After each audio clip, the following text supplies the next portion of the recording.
ways and for helping us so much with this peace agreement.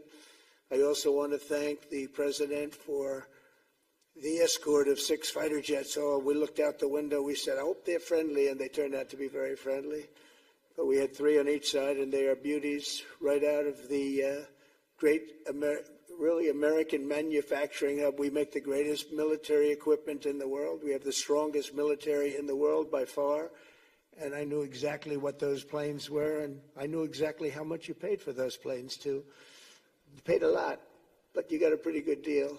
And they are great planes, and we just appreciate it. That was quite an escort in. It was very impressive. But Air Force One was really, it was covered with Egyptian desert just a few months ago. If you think about it, just a few months ago it was Egyptian desert, and now it was just a few feet off our window. And it was a spectacular sight, and I appreciate it very much. Really, that was pretty good. You got our people by surprise. I don't know if they were thrilled right at the beginning, but they were thrilled as we sailed along very, very calmly and safely. And I'm deeply honored to receive from you, Egypt's highest state honor, the Order of the Nile. The Nile is so beautiful, so magnificent. It's such a beautiful title, the Order of the Nile. Thank you very much, Mr. President. Appreciate it. Great honor. I also want to give a very special thanks to the Emir of Qatar, a man who's outstanding. He's been a friend of mine for a long time, long before politics, and he's a fantastically respected man. His Highness Sheikh Tamim is respected by everybody. He's respected by everybody and in the most positive way, not only because of power, because of his heart. He's got a tremendous heart, and he's a great leader, and his country loves him. Thank you very much for being here. It's an honor.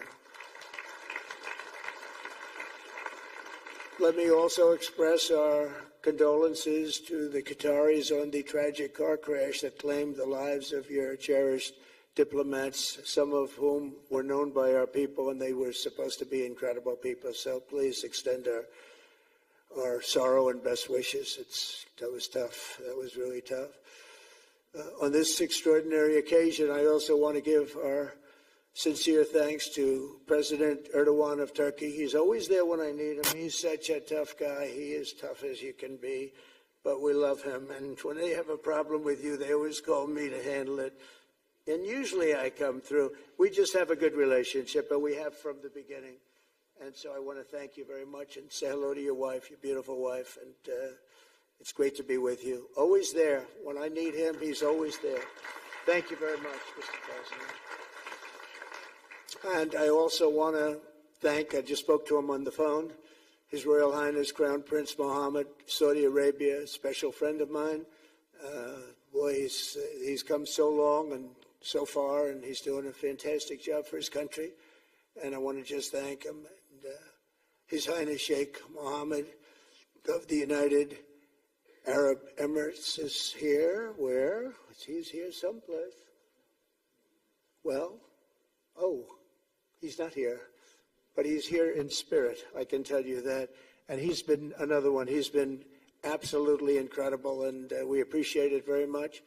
And His Majesty King Abdullah of Jordan. And thank you very much, King Abdul of Jordan. He's here. Thank you. Thank you.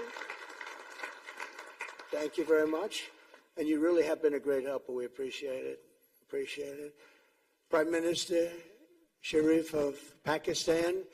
And also, I have to say, my favorite field marshal from Pakistan, who's not here, but the Prime Minister is here, and you're going to give his regards. Where are you? There you go. Thank you very much.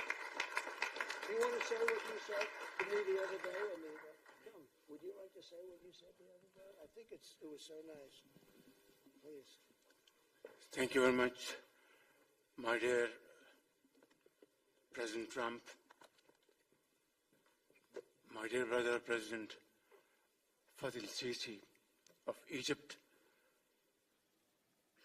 Majesties, Highnesses, Excellencies, ladies and gentlemen, Assalamu alaikum, and a very good evening. Well, I would say today is a one of the greatest day in contemporary history, because peace has been achieved after untiring efforts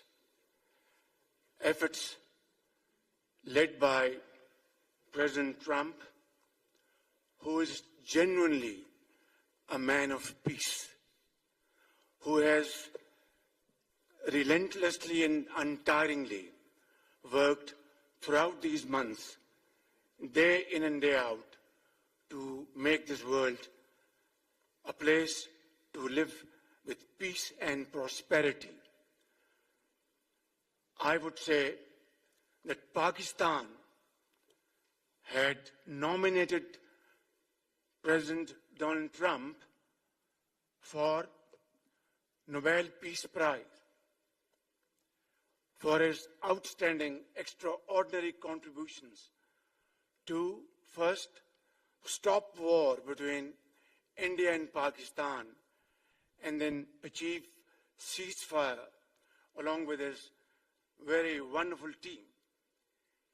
And today, again, I would like to nominate this great president for Nobel Peace Prize, because I genuinely feel that he is the most genuine and most wonderful candidate for Peace Prize, because he has brought not only peace in South Asia, saved millions of people, their lives. And today, here in Sharm el-Sheikh, achieving peace in Gaza is saving millions of lives in the Middle East. Mr. President, I would like to salute you for your exemplary leadership, visionary leadership. And I think that you're the man this world needed most at this point in time. World would always remember you as a man who did everything, went out of the way to stop 7 and today 8 wars. I would like to thank my very dear brother, Sheikh Tamim. He's Akh al-Shaqiq, who has really worked very hard along with others to achieve peace in this region. My very dear brother, President Tayyip Erdogan, His Majesty, King Abdullah, and of course my very dear brother, Mohammed bin Zayed of UAE, and of course my very dear brother, Crown Prince of Saudi Arabia.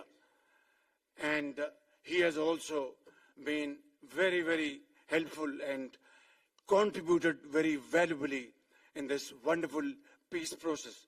Ladies and gentlemen, I wouldn't want to take more of your time. Suffice it to say, had it not been for this gentleman, not only, who knows, India and Pakistan are both nuclear powers. Had he not intervened along with his wonderful team, during those 4 days, the war could have escalated to a level. Who would have lived to tell what happened?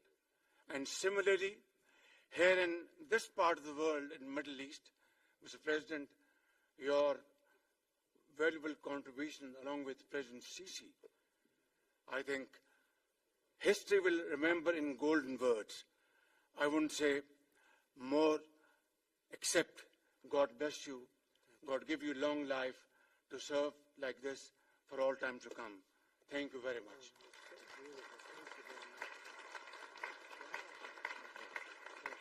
Very kind.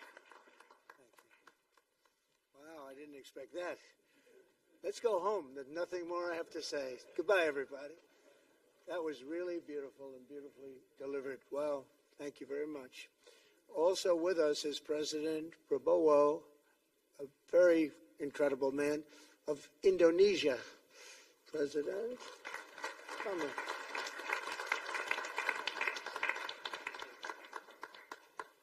Great job. President Abbas of the Palestinian Authority. See, we have them all. We have them all. Great, great. It's good to have you. And so many others. I really have a list here. This first three rows and what's standing behind me, I don't know why they chose to stand, but it's there. They're going to be very famous tomorrow, all of them. We have the Arab League is represented by His Excellency, and thank you very much for being here. Thank you very much. We have Armenia, and Azerbaijan. That's a little war that we stopped. That's a little war. There they are. Look at them. They're sitting. When I met with them, it was in the Oval Office. They fought for like 31 years or some crazy number.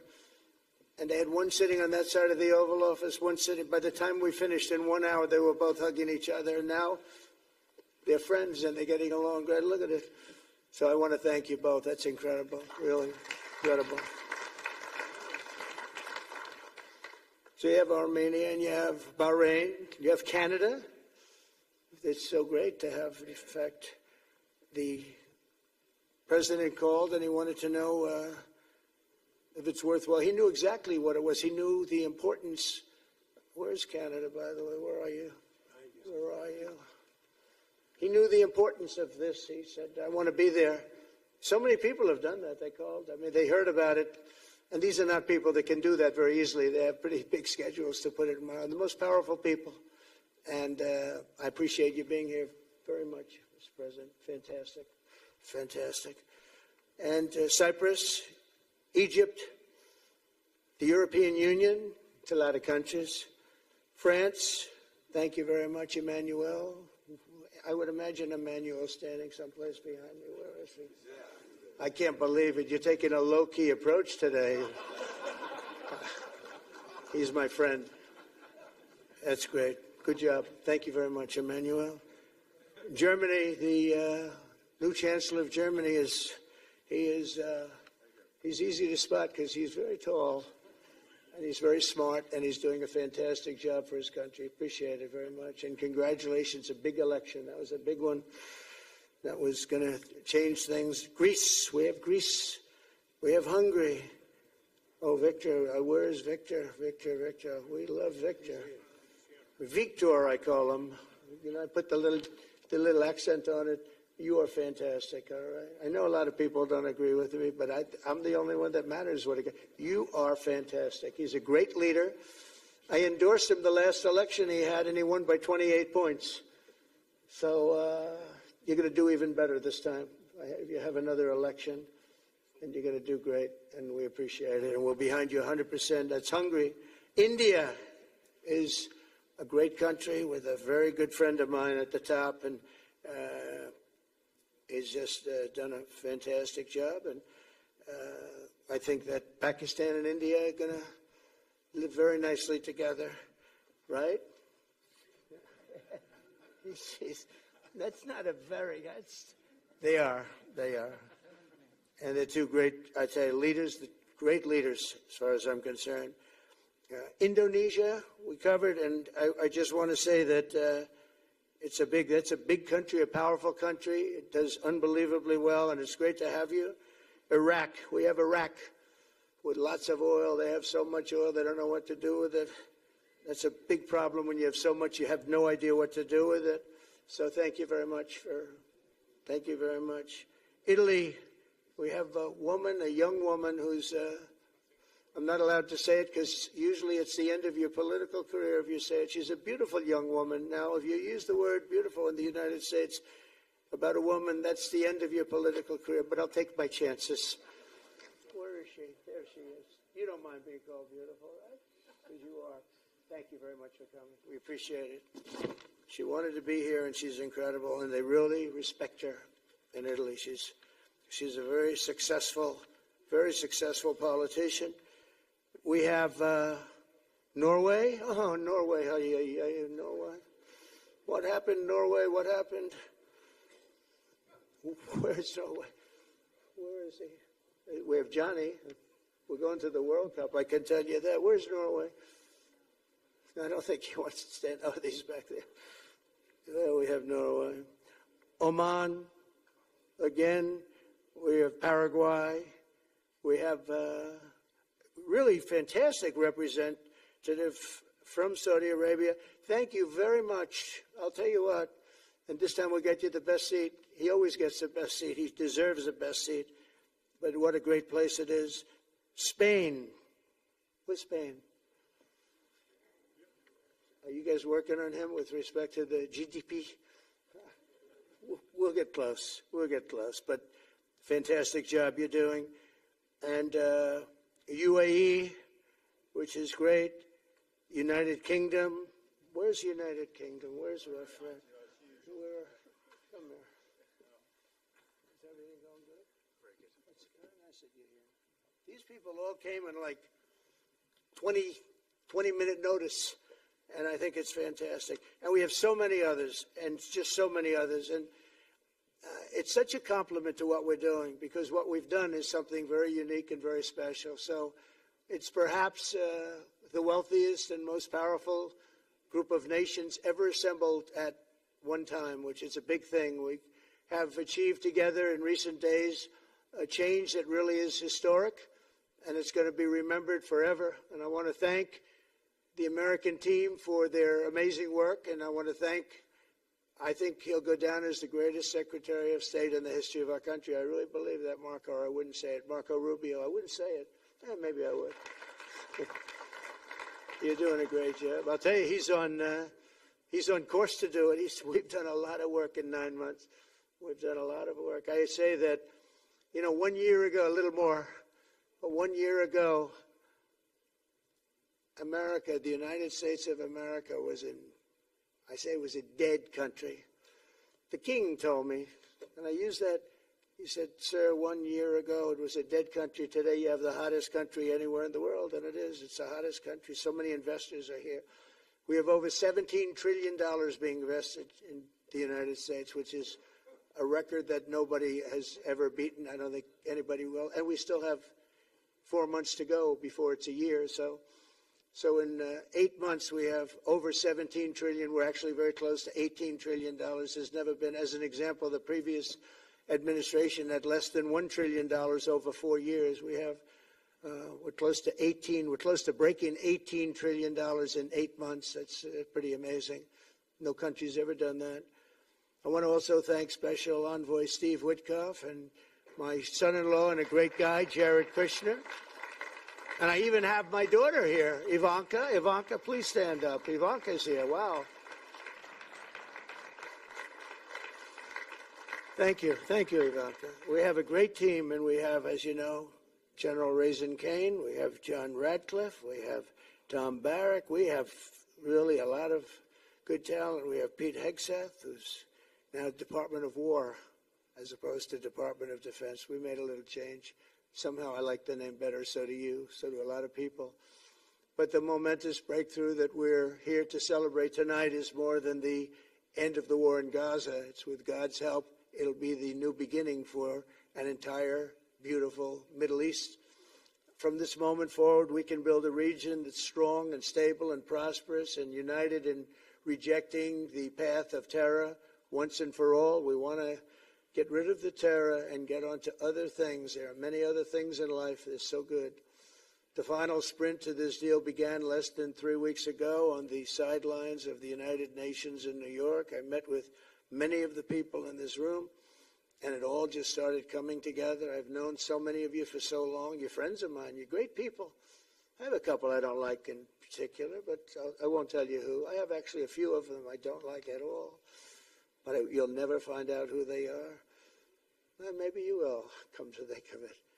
But I have most of you who I like a lot, and I respect a lot. Maybe that's more important. We listened, and we exchanged ideas, and we kept pushing forward until the job was done, and the first steps to peace are always the hardest. And today we've taken them, and we've put them all together, and we've come up with this beautiful mix like nobody thought was possible. And as you know, I've just come from Israel. It was an amazing day to watch the hostages come in and to watch all of the other things and do all of the other things that we did. And like all of us here this evening, the Israeli people are overjoyed that the war has ended. Many of you have had dancing in the streets. They had dancing in the streets. And they've been dancing for weeks now once they heard about this and they heard that it was even a possibility.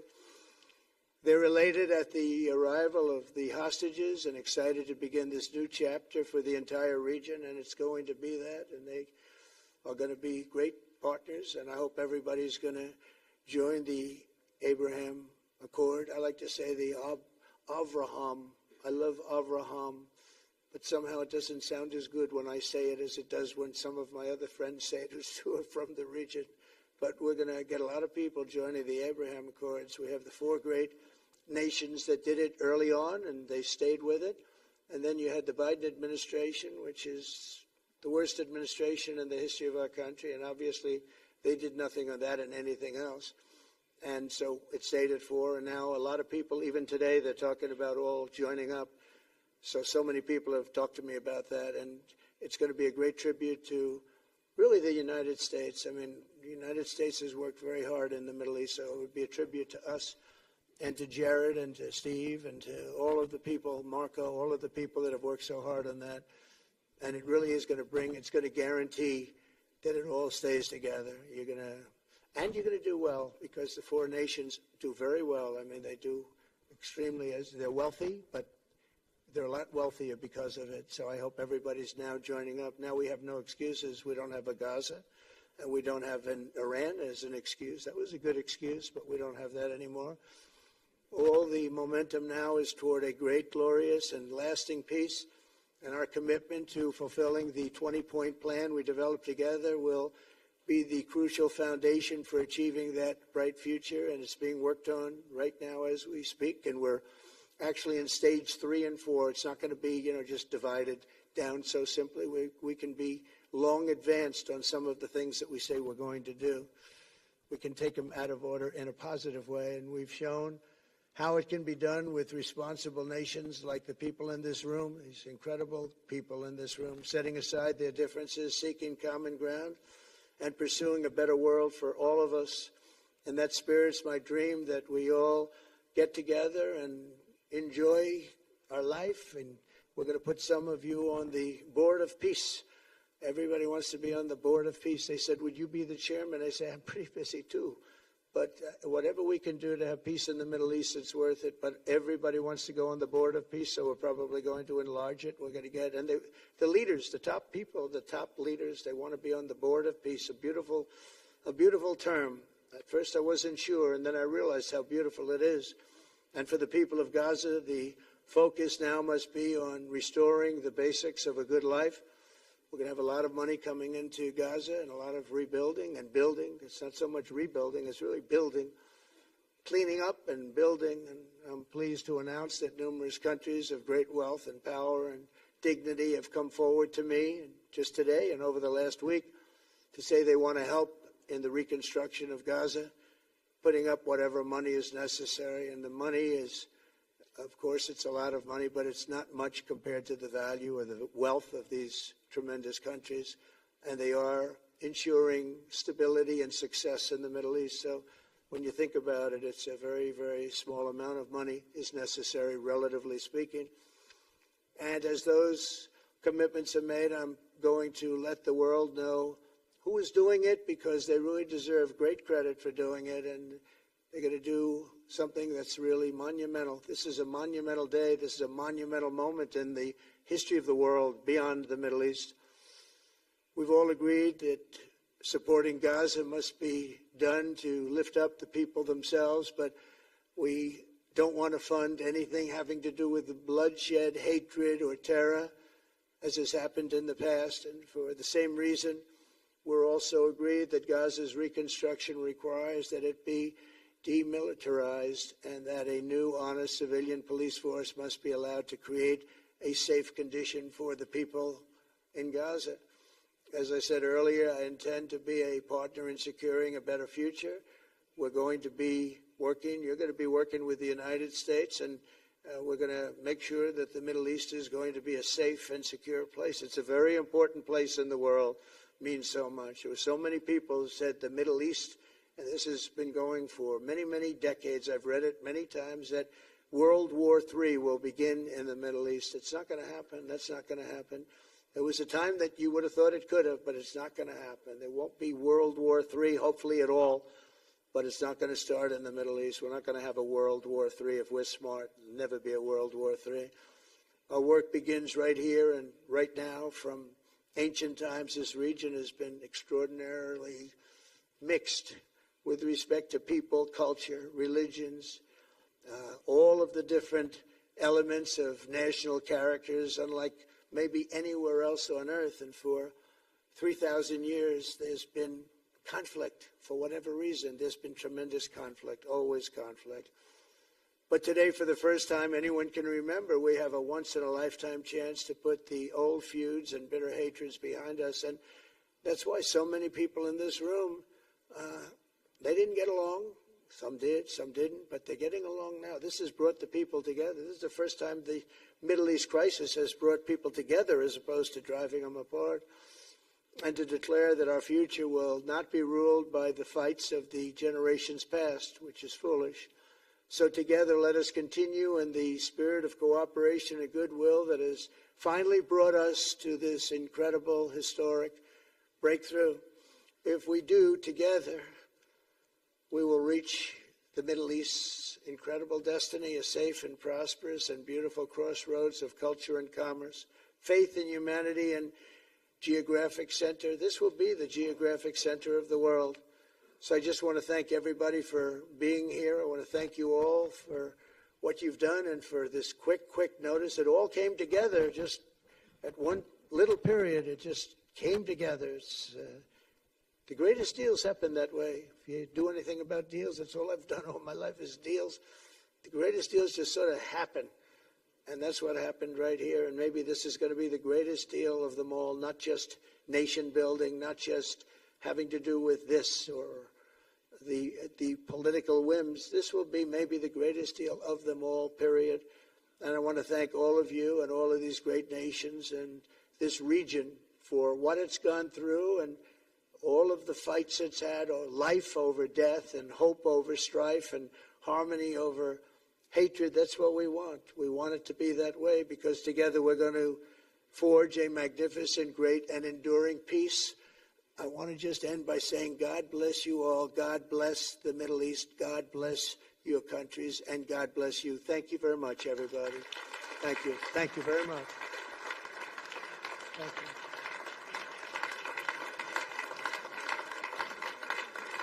Thank you very much. So if we could ask the media to leave, and we're going to have a little conversation with all of these great leaders, which will take 5 minutes, and we'll just talk for a couple of minutes. But if we could ask the media to leave, it would be great. Thank you very much. Thank you. Thank you.